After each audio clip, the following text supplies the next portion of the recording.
जय हिंद दोस्तों। आप सभी लोग अपनी तैयारी बेहतरीन तरीके से कर रहे होंगे तो आप सभी लोगों के मन में अब बहुत ही ज्यादा डाउट हो गया होगा कि अब लास्ट समय में क्या चीज पढ़े, क्या ना पढ़े, क्या तैयारी करें, कौन सा पेपर में आएगा, ये आपके दिमाग में चल रहा होगा। तो बस इसी का सलूशन मैं लेकर के आया हूं।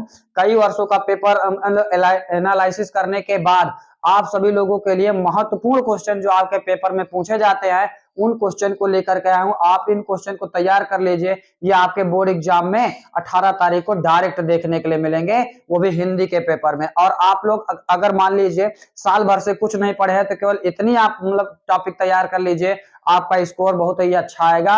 मैं आपसे वादा करता हूं। मैं ऐसे ही हवाबाजी नहीं करने आता हूं कि चंद व्यू पाने के लिए आप सभी लोगों को मतलब कुछ भी क्वेश्चन बता के चले जाऊं। आप लोगों को क्वेश्चन जो महत्वपूर्ण क्वेश्चन है, जो कई वर्ष रिपीटेड क्वेश्चन है, उन क्वेश्चनों को लेकर के आए हूं जो आपके एग्जाम में जरूर पूछे जाते हैं। तो आइए देखते हैं इन क्वेश्चनों को। अगर आप तैयार कर लेते हैं तो एक बहुत बढ़िया स्कोर लेकर के जाएंगे आप लोग। अगर मान लीजिए साल भर से आप तैयारी किए हैं तो इन टॉपिक को पढ़ लेंगे तो आपका और अच्छा नंबर हो जाएगा। तो यहाँ पे आप लोग देख सकते हैं दोस्तों, आपके सामने कुछ टॉपिक लिखे हैं। अगर इन टॉपिक को आप लोग तैयार करते हैं तो ये 100% आपके पेपर में हर वर्ष पूछे जाते हैं। तो यहाँ पे बात समझ लीजिए, यहाँ गद्य का जीवन परिचय, गद्य का जीवन परिचय जो कि 5 अंक का आता है, इनमें से किनका किनका थोड़ा सा तैयार कर लीजिए। रामचंद्र शुक्ल जी का तैयार कर लीजिए, रामधारी सिंह दिनकर का तैयार कर लीजिए, और जयशंकर प्रसाद जी का तैयार कर लीजिए, और भगवत शरण उपाध्याय जी का। तो यहाँ पे अगर इनमें से आप लोग इन टॉपिक को तैयार कर लेते हैं तो ये तो इनमें से 100% पूछा जाएगा और आपके 5 अंक फिक्स हो जाएंगे।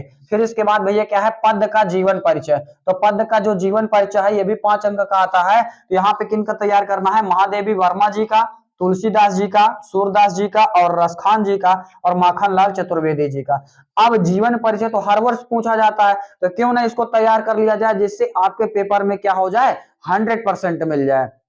ये क्या है, आपके मतलब सॉलिड अंक इससे मिल जाएंगे अगर आप इनको तैयार करके जाते हैं तब। तो 10 अंक तो यहां से आपको मिल जाएंगे। फिर इसके बाद आपके पेपर में क्या आता है, निबंध आता है। तो निबंध भी क्या करना है, आपको तैयार करना है। तो इन क्वेश्चनों को मतलब स्टार बना लीजिए, ये क्वेश्चन जरूर आपसे पूछे जाते हैं। तो जैसे पर्यावरण पर है, बेरोजगारी पर है, फिर इसके बाद यातायात के नियम पर है, फिर इसके बाद विज्ञान पर भी आ जाता है, और एक जनसंख्या पे। ये जिनमें स्टार बना दिए हैं ये तो बहुत ही ज्यादा इंपॉर्टेंट क्वेश्चन है, लेकिन इनको भी एक बार देख लीजिएगा, ये भी है इंपॉर्टेंट। तो भैया एक बार निबंध देख लीजिएगा। तो निबंध के लिए आपको कितने अंक दिए जाते हैं, 7 अंक दिए जाते हैं, और 100% आपके बोर्ड एग्जाम में पूछा ही पूछा जाता है। फिर इसके बाद क्या है, अपनी पाठ्य पुस्तक से एक श्लोक लिखने के लिए आता है, जो कि उस पेपर में जो न आया हो उसको लिखने के लिए आता है। तो 2 अंक तो आपको इसके लिए मिल जाएंगे। तो आप एक श्लोक भी याद कर लीजिएगा जिससे 2 अंक आपको यहां से मिल जाएंगे। फिर इसके बाद वही संस्कृत गद्य के लिए कौन कौन से टॉपिक आपको तैयार करने हैं। तो संस्कृत गद्य के लिए भी क्या मिलता है, 5 अंक मिलता है। तो यहाँ पे बनारस वाला मतलब तैयार कर लीजिएगा, और भारतीय संस्कृति के बारे में, अप्रबुद्धो ग्रामीण के बारे में। 3 ऐसे टॉपिक हैं जो बहुत ही इंपॉर्टेंट हैं, आप इनको तैयार करके जरूर जाइएगा, छोड़िएगा नहीं। अब इसके बाद पद्य के लिए अगर टॉपिक तैयार कर लेंगे तो इससे भी आपको 5 अंक मिलते हैं। जीवन सूत्राणी और अनयोक्ति विलास, ये 2 ऐसे टॉपिक आप लोगों के लिए छांट के लाए हैं जो पूछे जाते हैं, कई बार पूछे गए हैं। तो इनको तैयार कर लीजिएगा। फिर मतलब यहाँ पे देखिए 10 अंक ये हो जाएगा। फिर इसके बाद आप में पत्र लेखन आता है। पत्र कैसे लिखा जाता है इसको हम ट्रिक के माध्यम से बता दिए हैं, एक वीडियो देख लीजिएगा पत्र कैसे लिखा जाता है। तो बढ़िया बेहतरीन तरीके से आप पत्र लिख सकते हैं। मतलब एक ही पत्र सीख लीजिए, फिर इसके बाद आप बना करके किसी भी प्रकार का पत्र आ जाए उसको लिख सकते हैं। तो आप में पत्र जो होता है 4 अंक का आता है। तो आप देखिए प्रधानाचार्य पे आपसे ज्यादा पत्र पूछा जाता है।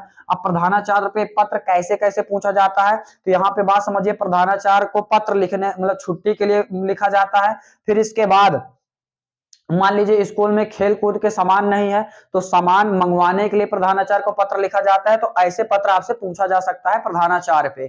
फिर इसके बाद नगर निगम के अध्यक्ष या अधिकारी को लिखने के लिए पत्र आ जाता है। जैसे मान लीजिए आपके गांव की सफाई नहीं हो रही है, नाली मतलब सटी है या भर गई है जिसमें पानी का जमा हो रहा है, मच्छर पनप रहे हैं, गांव मोहल्ले के लोग बीमार हो रहे हैं, तो नगर निगम के अध्यक्ष या अधिकारी को पत्र लिखने के लिए आता है। तो ये भी आप तैयार कर सकते हैं। फिर एक पत्र आपसे पूछा जाता है बधाई देने के लिए, जैसे दादाजी को बधाई देना है, जन्मदिन की बधाई, या मान लीजिए आप कोई अच्छा मुकाम मतलब हासिल कर लिया है, तो किसी को बधाई देना चाहते हो तो बधाई देने वाला एक पत्र होता है, तो इसको भी आप लोग तैयार कर लीजिए। तो ये 3 ऐसे पत्र हैं, ठीक है, जो आपके एग्जाम में जरूर पूछे जाते हैं। तो ये सारे टॉपिक अगर आप लोग तैयार कर लेते हैं तो आपका 50 नंबर का क्या होता है, थ्योरी वाला क्वेश्चन आता है। 50 नंबर का जो थ्योरी वाला क्वेश्चन आता है, उनमें से 33 अंक का इंपॉर्टेंट क्वेश्चन आप सभी लोगों को बता दिया गया है। एक बार इसका स्क्रीनशॉट ले लीजिए, जिससे आप इन टॉपिक को तैयार कर सकते हैं। अब इतना जल्दी ये टॉपिक तैयार कहां से कर पाएंगे, तो इस समय सबके पास लगभग फोन है,